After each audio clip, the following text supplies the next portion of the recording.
Nafi Fall Nafi maa ngi lay nuyu maa ngi lay ziar Nafi naka suba si. soxna Naata maa ngi lay fay di nuyu ñëpp ñu ñuy seetaan ak ñi nekk ci plateau bi. alhamdulilah bien dormi bien réveillé. yeewu nga ci jàmm.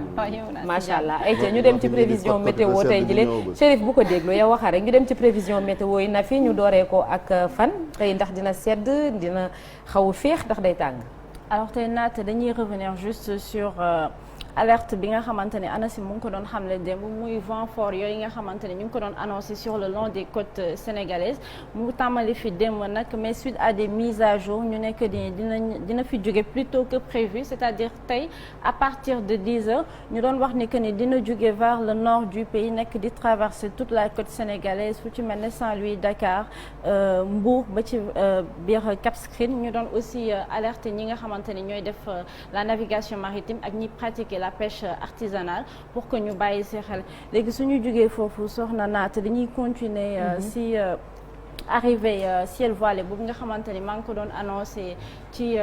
jour yi fan yi nii ñu koy illustrer ak image bi nga xamante ni démb ñu ngi ko jël aux alentours de 18 heures pour wane ciel bi exactement nan lay mel sur une bonne partie du pays mu nekk ni di nuroog nag asamaan soo xamante ni dafa xaw a xiin mais tamit mënuñu wax ni que ni xiin la parce que xiin dafay ànd ak lëndëm te lii dafay jël une forme plutôt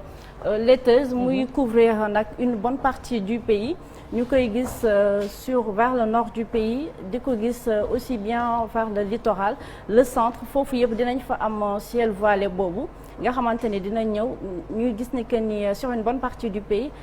temps bi dafay nuageux sauf vers Kaffrine Tambacounda Kolda ak Kédougou foofu nga xamante ni ay passages nuageux lañ fay am du coup ciel voilé boobu couvriwul partie yooyu yëpp mais ñu ngi espérer mu couvrir ko d'ici demain incha allah ñu gis ne que ni température yi wàññeeku na toll na ci diggante 20 degrés ba ci 25 degrés ñu koy am à Dakar foofu la ñuy am pic bi Dakar fi nga xamante ni foofu ñu fay am 25 degrés Thiès ñu fay am 22 degrés Matam ñu fay am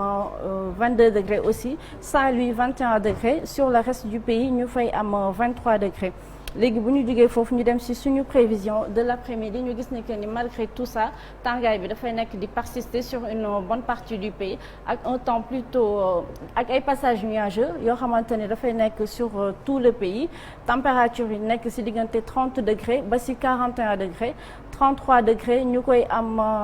vers Saint-Louis 39 di nekk vers Kaffrine à Kaffrine plutôt nekk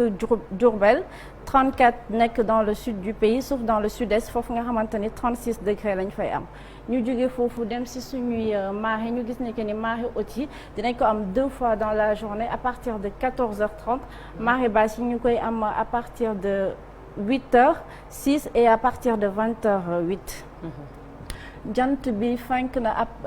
depuis 7h09 te dina sow à 18h38 naata. merci beaucoup jërëjëf Nafissatou kon ba ci kanam tuuti incha allah nga dellu si waat ci météo bi tey jile de quoi est-il le nom Mbour la ñuy dem ci kanam ànd ci ak Abdourahmane Diallo ñu ngi dellu si ci plateau bi après une courte pause à tout de suite.